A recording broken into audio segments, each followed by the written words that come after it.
Bismillahirrahmanirrahim. Assalamualaikum warahmatullahi.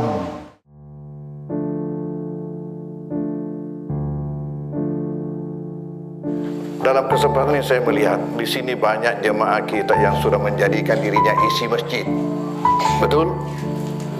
Betul. Ada sebuah hadis Rasulullah yang pantas untuk kita dengarkan,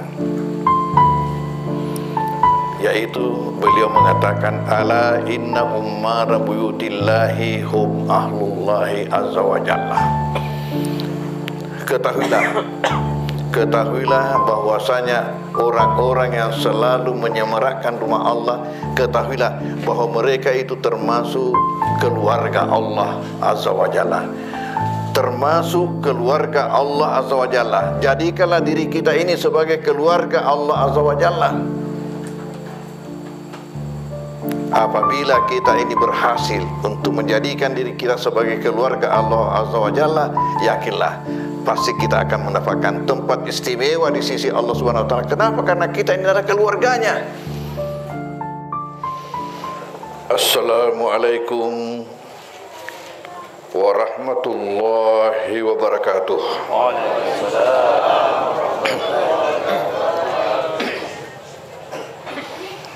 Bismillahirrahmanirrahim. Alhamdulillahilladzi khalaqal mauta wal hayata liyabluwana ayyuna ahsanu amala. Wassalatu wassalamu ala sayyidina Muhammadin nabiyina wa rasulina wa ala alihi wa ashabihi a'immatina wa qudwatina. Hadirin hadirat Majelis Ta'ziyah rahimakumullah. Sebelum saya memasuki ceramah takziah ini, saya ingin melengkapi sedikit perkenalan yang disampaikan oleh Ananda Ansar Haji Jumain. Beliau memperkenalkan kepada hadirin hadirat bahwa saya ini adalah pimpinan Pondok Pesantren DDI Darul Dakwah wal Irsyad Mangkoso, Kabupaten Baru. Saya jadi pimpinan sejak kembali dari Kairo tahun 1985 sampai sekarang ini, jadi sudah 35 tahun. Di samping selaku pimpinan pesantren, saya juga diangkat sebagai Ketua Majelis Ulama Kabupaten Baru sejak tahun 1986 sampai sekarang. Mungkin ini ketua MUI yang terlama barangkali.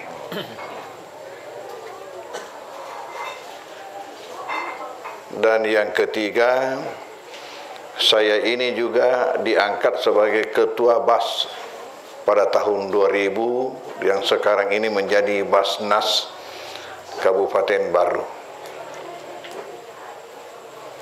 Di samping itu, di tingkat provinsi, saya Ketua Majelis Ulama Indonesia Provinsi bagian fatwa, Ketua bagian fatwa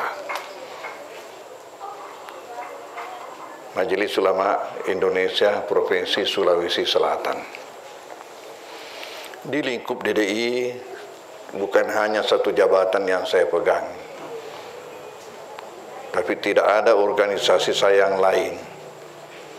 Tidak ada. Demikian juga tidak ada partai saya. Kenapa? Karena pertimbangan saya, sebaiknya ulama itu adalah untuk semua umat, bukan untuk satu golongan. Andai kata umat Islam hanya satu partainya, insya Allah saya masuk pengurus.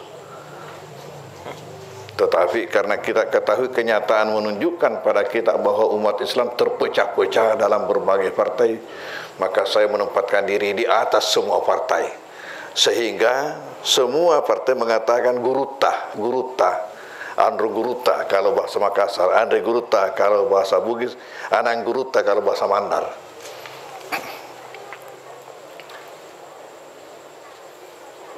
Dan Ananda ini nanti masuk di Mangkoso setelah saya kembali dari Kairo. Merupakan salah seorang alumni. Yang sekarang ini kita punya santri di Mangkoso itu lebih 3.000 santri kita. Lalu karena tadi ini saya diangkat sebagai ketua Majelis Ulama Bidang Fatwa di provinsi, maka tokoh-tokoh agama di Makassar ini mengenal saya, termasuk pengurus-pengurus masjid. Maka saya juga memberikan pengajian di Masjid Al-Markas itu sejak dibukanya Al-Markas tahun 96. Sejak itu saya mengisi pengajian sampai sekarang ini, setiap subuh Jumat, hanya berhenti karena la corona. Di samping itu juga saya memberikan pengajian di Masjid Raya setiap Jumat malam alias malam Sabtu. Oleh karena itu maka saya di Makassar ini selalu berada 2 malam, mutlak bermalam, malam Jumat dan malam Sabtu. Terkadang juga bertambah menjadi 3 malam. Acara ini dilaksanakan pada malam Sabtu, alhamdulillah. Hadirin hadirat, saya dengan almarhum tidak salah kalau dikatakan bersahabat. Sejak beliau mengenal saya, ketika itu masih menjual di pasar sentral, menjual ikan. Kalau saja tahu saya ada masuk di sentral, pasti dikasih ikan. Itu beliau. Dan ketika hidupnya beliau di sini setiap tahun melaksanakan peringatan Isra Mi'raj. Bukan Maulid tetapi Isra Mi'raj. Kenapa dijadikan sempana atau di dalam bahasa Bugis senu-senuang. Dijadikan tafaul dalam bahasa Arabnya, tafaul yaitu doa dalam bentuk simbol-simbol seperti melaksanakan peringatan Isra Mi'raj. Itu peringatan waktu Nabi naik, itu supaya ini doa semoga rezekinya selalu naik, kebaikannya selalu naik. Dengan peringatan Isra Mi'raj dapat berkah seperti itu. Itulah namanya sempana atau senu-senuang. Saya tak tahu kalau bahasa Makassarnya apa. Doa dalam bentuk simbol-simbol. Kembali kita ke acara inti yaitu takziah.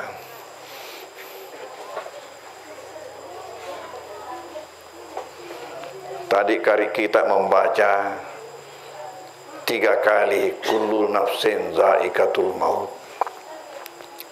Pertama dalam surat Ali Imran, kemudian dalam surat Al-Anbiya, dan yang ketiga dalam surat Al-Ankabut. 3 kali di dalam Al-Quran Tuhan mengatakan kullu nafsin za'iqatul maut. Setiap yang bernyawa itu pasti suatu saat akan merasakan kematian. Saya sedikit akan menguraikan isi daripada surat Ali Imran yang pertama dibaca oleh kari kita, di mana berbunyi kullu nafsin za'iqatul maut wa innama tuwaffawna ujurakum yaumal qiyamah faman zuhziha 'anil nari wa udkhilal jannata faqad faz wa mal hayatud dunya illa mataul ghurur. Dalam ayat ini Allah menyampaikan kepada kita 4 pegangan. Allah menyampaikan kepada kita 4 pegangan dalam hidup dalam satu ayat. Manakala kita pegangi 4 pegangan ini, maka kita selamat dunia akhirat.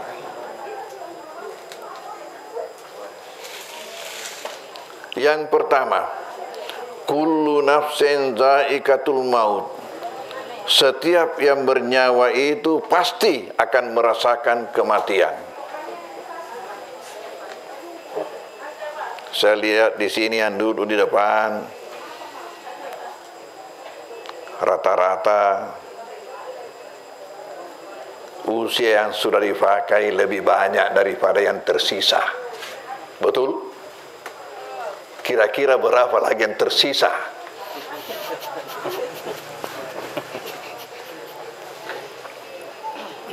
Hitung-hitunglah.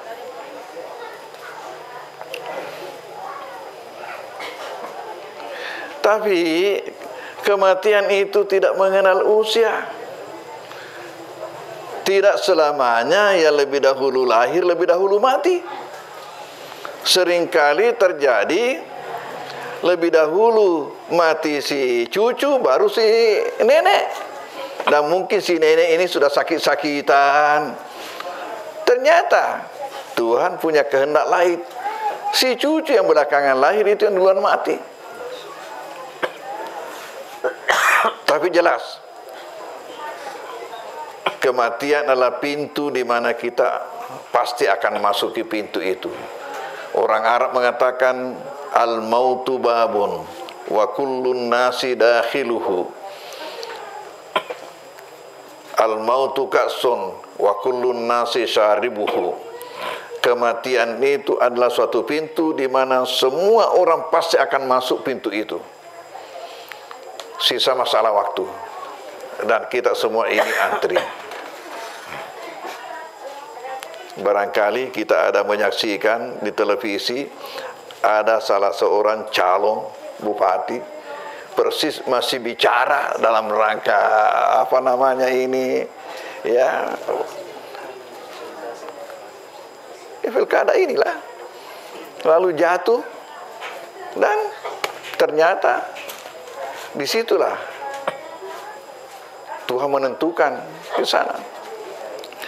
Kalau memang kita ini pasti suatu saat akan mati, pertanyaan, sudah siapkah kita? Bagaimana persiapan kita?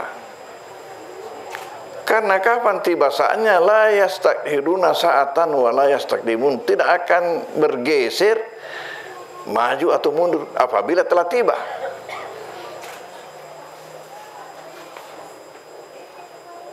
Alangkah senangnya dan bahagianya apabila datang penjemput di mana kita sudah siap. Coba saja bayangkan, kita mau pergi ke satu tempat, sudah persiapan, sudah matang semua, memang sudah siap-siap, lalu datang penjemput. Tapi bagaimana kalau belum ada sama sekali persiapan, belum mandi, belum apa, lalu tiba-tiba datang penjemput, nah, harus berangkat sekarang. La ilaha illallah. Dan siapa yang melaksanakan perintah-perintah Allah dan Rasulnya selama ini, apalagi yang wajib-wajib, menghindari larangan-larangan Allah dan Rasulnya, apalagi yang haram-haram, insya Allah, sebagaimana almarhum orang tua kita Haji Jumaim, saya tahu betul beliau itu. Sebagaimana hadis Rasulullah SAW bahwa siapa saja meninggal dunia, kalau ada 40 orang tetangganya mengatakan yang meninggal itu orang baik, maka wajiblah masuk surga. Dan siapa di sini yang tidak mengatakan bahwa Haji Jumaim itu adalah orang baik? Hadirin hadirat, kullu nafsin za'iqatul maut. Pegangi ini supaya kita menyiapkan diri. Pegangi ini supaya kita menyiapkan diri. Kemudian pegangan yang kedua, wa innama tuwaffawna ujurakum yaumal qiyamah. Nanti pada hari kiamat baru disempurnakan pahala balasan segala amal kalian. Saya ulangi, dan nanti hari kiamat baru disempurnakan pahala balasan amal-amal kalian. Maksudnya apa? Bahwasanya apabila seseorang meninggal dunia, dia telah tutup usia. Betul? Apabila seseorang telah meninggal dunia, dia telah tutup usia. Tetapi belum ditutup buku rekening amalnya.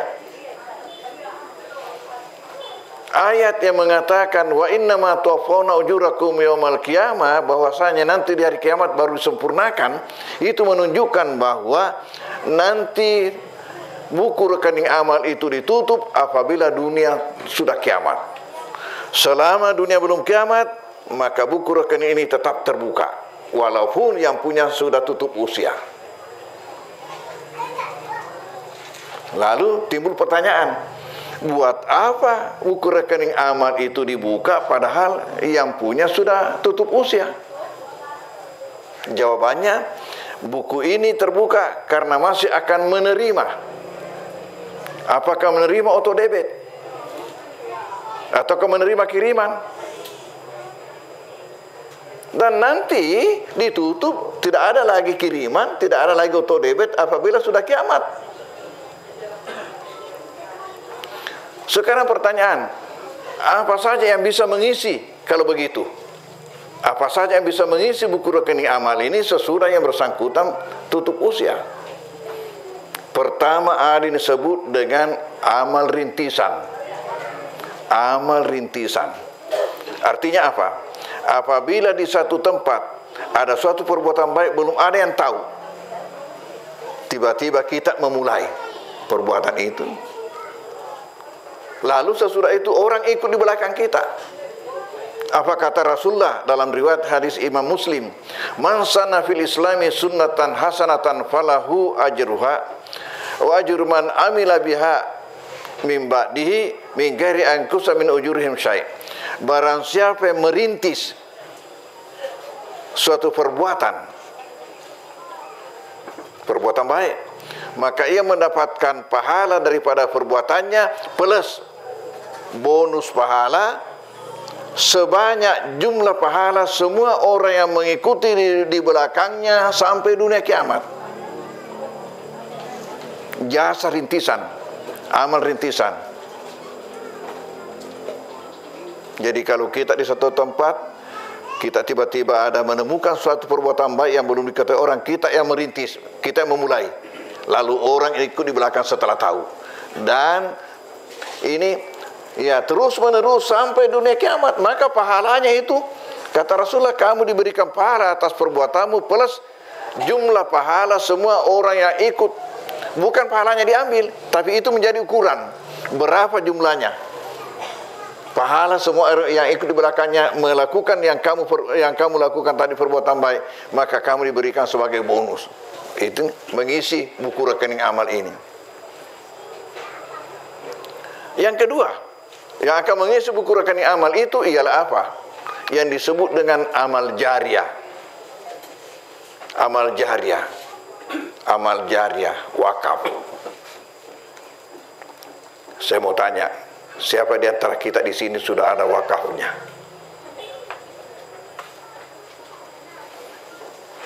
Kita mau kaya di akhirat, jangan meninggal kecuali ada wakaf. Saya ulangi, jangan meninggal kecuali ada wakaf. Sangat menyesal kita nanti kalau kita meninggal lalu tidak ada wakaf.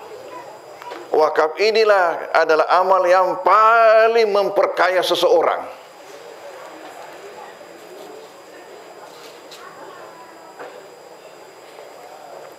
Kenapa? Karena manfaatnya jalan terus sampai dunia kiamat. Apalagi kalau wakaf untuk pendidikan Islam, umpamanya untuk pesantren. Karena wakaf itu nilainya dari 3 hal. Pertama, nilai daripada manfaat yang ada di situ. Kalau pesantren umpamanya ilmu yang ada di situ, nilainya apa? Ilmu-ilmu agama plus ilmu-ilmu umum. Jadi terpadu. Kemudian, ya, nilainya yang ada di situ. Kemudian yang kedua, berapa banyak yang memanfaatkan. Jadi bedalah kalau pesantren kecil dengan pesantren besar. Sebagaimana bedanya kalau ilmu yang diajarkan di situ berbeda. Berapa banyak yang memanfaatkan. Kemudian yang ketiga, berapa lama bermanfaat. Apakah betul sampai dunia kiamat? Contohnya, kalau masjid tiba-tiba perang, masjid itu hancur, selesai. Tetapi kalau pesantren, murid-murid yang sudah tersebar kemana-mana, dan ilmu ini beranak bercucu. Jadi karena itu maka pahalanya beranak bercucu, jalan terus, berkembang terus sampai dunia kiamat. Maka dalam hal ini kebetulan saya ingin tawarkan kepada kita, sementara dibuka ya penawaran untuk berwakaf di pesantren kita di Mangkoso.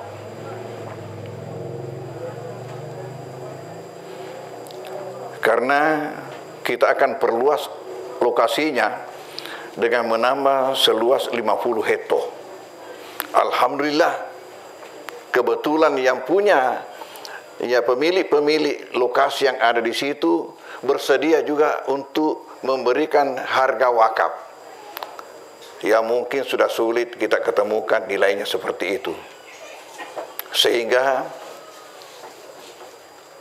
saya mengatakan jangan kita lepas. Jangan kita lepas. Kesempatan pertama jangan disia-siakan. Berapa? Yaitu senilai Rp25.000 per meter.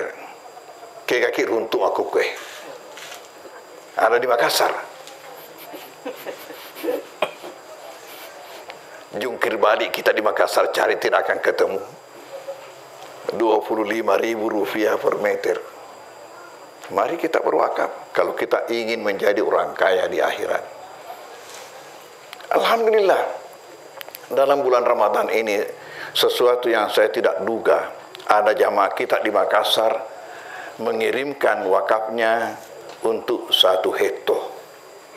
Dalam situasi pandemi, sama sekali saya tidak perhitungkan, ada saja jamaah yang melakukan itu. Selain daripada yang macam-macam ini dibawanya itu, sampai sekarang masih tetap ada. Sekarang saya perdengarkan, saya sampaikan kepada hadirin majelis takziah supaya berpikir, apakah betul kita ini juga ingin menjadi kaya di akhirat? Karena ada orang kaya di dunia, kaya juga di akhirat. Tapi ada orang kaya di dunia, miskin di akhirat. Sebagaimana ada orang miskin di dunia, kaya di akhirat. Tapi ada juga orang miskin di dunia, miskin juga di akhirat. Sekarang pertanyaan, apakah kita tidak mau kaya di akhirat? Inilah yang mengisi, itu tadi, mengisi terus setelah kita mati, jalan terus pahalanya ini sampai dunia kiamat. Kemudian yang ketiga yang akan mengisi buku rekening amal seseorang setelah meninggal dunia ialah doa peninggalnya, doa anak-anaknya, waladun salih yad'ulahu, ya, atau doa sesama muslim. Karena Al-Quran sendiri mengakui, Allah mengakui di dalam Al-Quran, memberikan pujian kepada hambanya orang beriman karena memberikan doanya itu kepada saudara-saudaranya yang telah pergi. Ya, yang mana mengatakan alladzina qalu rabbana ghfir lana wa li ikhwanina alladzina sabaquna bil iman wala taj'al fi qulubina ghillal ladzina amanu rabbana innaka raufur rahim. Tuhan memuji hambanya yang membaca Rabbana, wahai Tuhan kami, ighfir lana, ampuni kami, berikanlah ampunan kepada kami dan kepada saudara-saudara kami yang beriman yang telah mendahului kami. Alladzina sabaquna bil iman, saudara-saudara kami yang mendahului kami disertai dengan iman. Wala taj'al fi qulubina ghillal ladzina amanu, dan mohon ya Allah jangan jadikan kebencian, dengki di dalam hati kami terhadap saudara-saudara kami. Rabbana innaka raufur rahim, ya Allah kamulah Maha Penyantun, Maha Penyayang. Hadirin hadirat, dan yang keempat yang mengisi buku rekening seseorang setelah meninggal dunia ialah amal-amal orang di belakangnya yang dikirimkan kepadanya. contohnya ialah seperti haji. Di sini muncul istilah badal haji. Orang tuanya tidak sempat haji, ya kemudian anaknya membadalkan di belakang untuk haji. Perbuatan-perbuatan sama dengan wakaf. Siapa yang telah ke tanah suci dalam 7 tahun belakangan ini pasti kenal, pasti tahu yang disebut Hotel Grand Zamzam. Bisa jadi pernah tinggal di situ. Hotel Grand Zamzam. Diketahui oleh jamaah, ini adalah hotel. Tapi tidak banyak yang tahu bahwa hakikat daripada hotel ini adalah wakaf. Wakaf. Di atas pintu gerbang besarnya, ya, pintu utama, di situ ada tulisannya. Hanya jamaah tidak tahu karena tidak bisa dibaca, tidak ada barisnya. Alias gundul. Jamaah kita di Al-Markas bilang sama saya apa? Susah ini kita geruta, jangankan yang gundul, yang gondrong saja kita tidak bisa baca.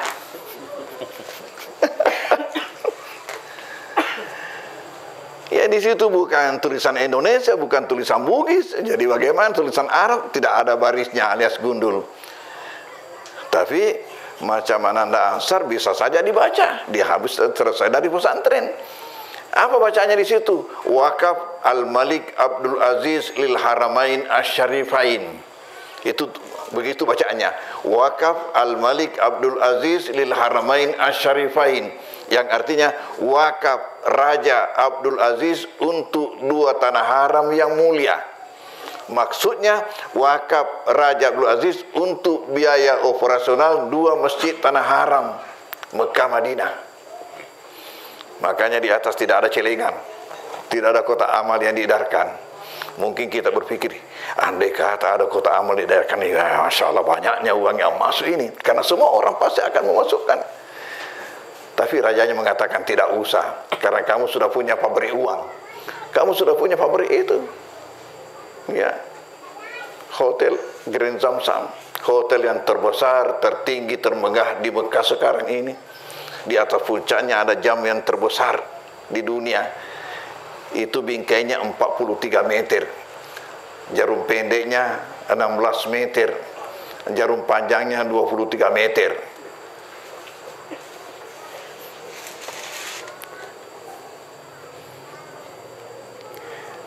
Ini wakaf. Kira-kira berapa biayanya itu? Dijadikan wakaf. La ilaha illallah. Biayanya itu.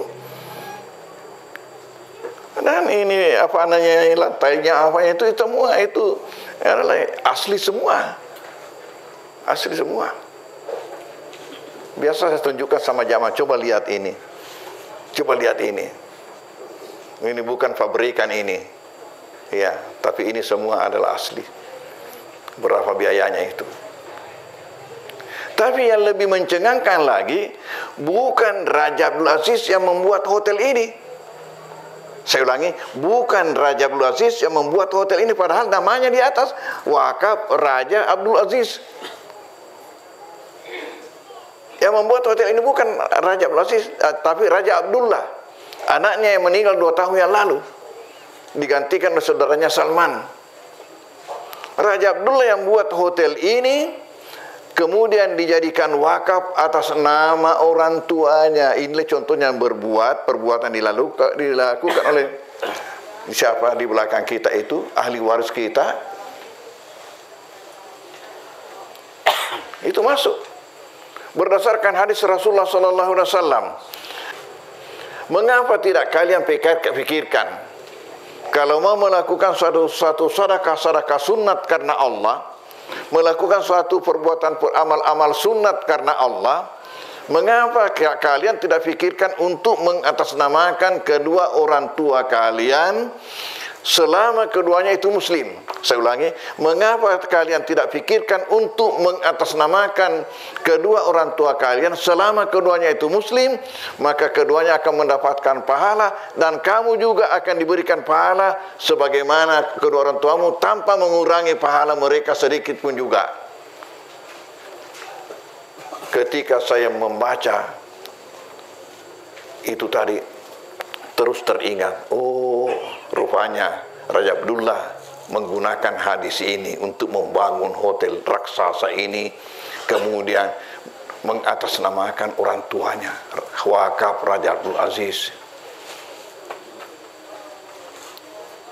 Jadi kalau kita mau berwakaf, tolong jangan lupa juga orang tua kita, karena ini baiknya kalau atas nama orang tua kita juga tetap dapat. Sementara kalau atas nama kita, orang tua tidak dapat. Jadi inilah empat hal yang tetap akan masuk pada buku rekening seseorang sesudah meninggalnya sampai dunia kiamat. Itulah maksud ayat yang mengatakan tadi, wa innama tuwaffawna ujurakum yaumal qiyamah. Nanti setelah hari kiamat baru disempurnakan. Maksudnya baru tutup buku. Kemudian pegang yang keempat, faman zuhzi'a 'anil nari wa udkhilal jannata faqad faz. Barang siapa yang diselamatkan dari api neraka dan dimasukkan dalam surga, itulah manusia yang betul-betul beruntung. Di dunia ini siapa yang beruntung? Dia beruntung jadi wali kota, dia beruntung punya ini, ya dia beruntung. Tapi kata Tuhan, belum itu. Yang beruntung nanti dari kemudian kita lihat. Siapa masuk surga, itu yang beruntung. Siapa lepas dari neraka, masuk surga, itu yang beruntung. Dan dalam kesempatan ini saya melihat di sini banyak jemaah kita yang sudah menjadikan dirinya isi masjid. Betul? Betul. Ada sebuah hadis Rasulullah yang pantas untuk kita dengarkan, yaitu beliau mengatakan, ala inna ummara buyutillahi hum ahlullahi azza wa jalla.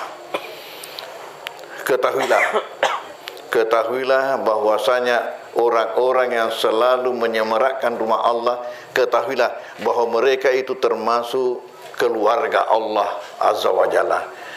Termasuk keluarga Allah azza wa jalla. Jadikanlah diri kita ini sebagai keluarga Allah azza wa jalla.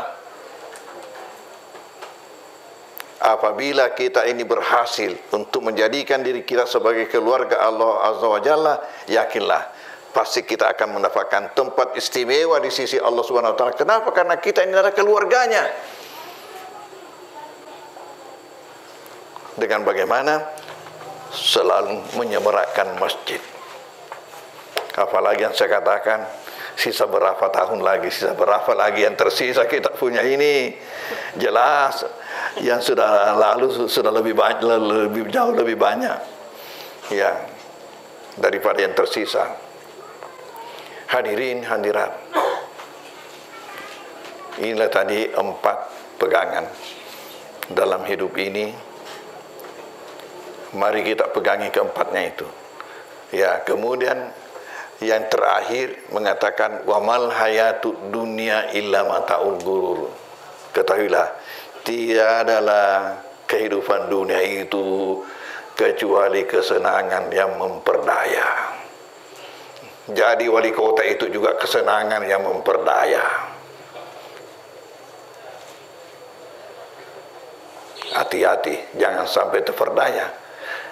Dalam ayat lain Tuhan mengatakan, la tagurrannakumul hayatud dunya mataun qalil. Janganlah kalian sampai tertipu, terperdaya dengan kehidupan dunia ini. Mataun qalil adalah kesenangan yang sangat sebentar. Yang sangat sebentar. Tapi kalau seseorang menjadi pejabat lalu melaksanakan amanah itu dengan sebaik-baiknya, pahalanya luar biasa. Nabi sendiri mengatakan, keadilan seorang pemerintah dalam 1 jam itu bernilai 60 tahun ibadah. Ya, kalau melakukan amanah dengan sebaik-baiknya. Ya, tapi kalau menyimpang, Ini tadi ya pegangan yang keempat. Wa mal hayatud dunya illa mata'ul ghurur. Tiadalah kehidupan dunia kecuali kesenangan yang memperdaya. Mari kita berupaya jangan sampai terperdaya. Jangan sampai terperdaya. Nabi ada mengatakan, man istamalnahu minkum ala amalin fakatamana mihyatan fama fauqahu kana gulula ya'ti bihi yaumil qiyamah. Barang siapa yang kami amanahkan dalam satu pekerjaan, kemudian dalam pekerjaan itu dia ambil kesempatan untuk menyembunyikan sebatang jarum. Dalam tugasnya itu, kata Rasulullah, ia mengambil kesempatan menyembunyikan sebatang jarum. Itu adalah tindakan korupsi yang ia harus pertanggungjawabkan nanti di hari kemudian. Ya, dua sisi. Kapan benar, hebat kok. Tapi kapan tidak benar, bahaya luar biasa. Ya, alhamdulillah. Ya, tentu kita harapkan ya yang nanti duduk adalah memang orang-orang yang amanah dan orang yang agamis, harus agamis. Karena kalau tidak agamis nanti loke kaki matu. Ya, itu harapan kita. Hadirin hadirat, ya akhirnya mari kita doakan almarhum. Walaupun saya ini sepertinya yakin beliau itu di tempat yang sangat layak di sisi Allah Subhanahu wa taala, karena saya tahu betul beliau itu, sampai saya katakan mungkin saya termasuk bersahabat dengan beliau itu. Mari kita doakan dan kita mulai dengan bersama-sama membaca pembuka segala kebaikan. Al-Fatihah. A'udzubillahi minasyaitonirrajim. Bismillahirrahmanirrahim. Alhamdulillahirabbil alamin. Arrahmanirrahim. Maliki yaumiddin. Iyyaka na'budu wa iyyaka nasta'in. Ihdinas siratal mustaqim. Siratal ladzina an'amta 'alaihim ghairil maghdubi 'alaihim waladdallin. Amin. Bismillahirrahmanirrahim. Alhamdulillahirabbil alamin wa hamdan yuafi ni'amahu wa yakafi mazidah. Amin. Allahumma rabbana lakal hamdu kama yanbaghi li jalali wajhil karim wa azimi sultanik. Wa sallallahu ala sayyidina wa habibina wa syafiina maulana Muhammadin an-nabiyil mab'usi rahmatan lil alamin wa ala alihi wa ashabihi wat tabi'in lahum bi ihsanin ila yaumiddin. Allahumma ghafir lil marhum Hadi Jumain.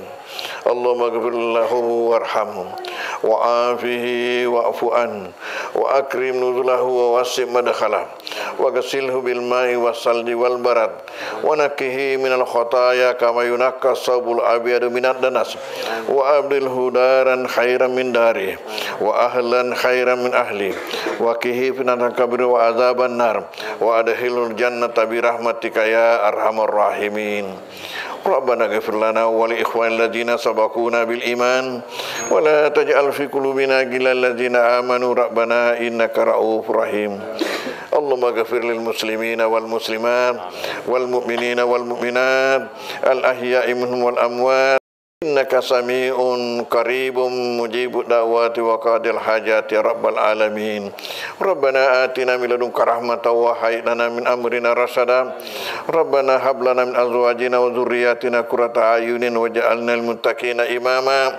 Rabbana la tuzigh qulubana ba'da idh hadaytana wa hab lana min ladunka rahmatan innaka antal wahhab. Rabbana atina fid dunya hasanah wa fil akhirati hasanah wa qina adzabannar wa adkhilna jannata ma'al abrar. Ya Aziz ya Ghaffar ya Rabbal alamin. Wa sallallahu ala sayyidina Muhammadin wa alihi washabihi wasallam. Subhana rabbika rabbil izzati amma yasifun wa salamun alal mursalin walhamdulillahi rabbil alamin. Wassalamu alaikum warahmatullahi wabarakatuh. Assalamualaikum warahmatullahi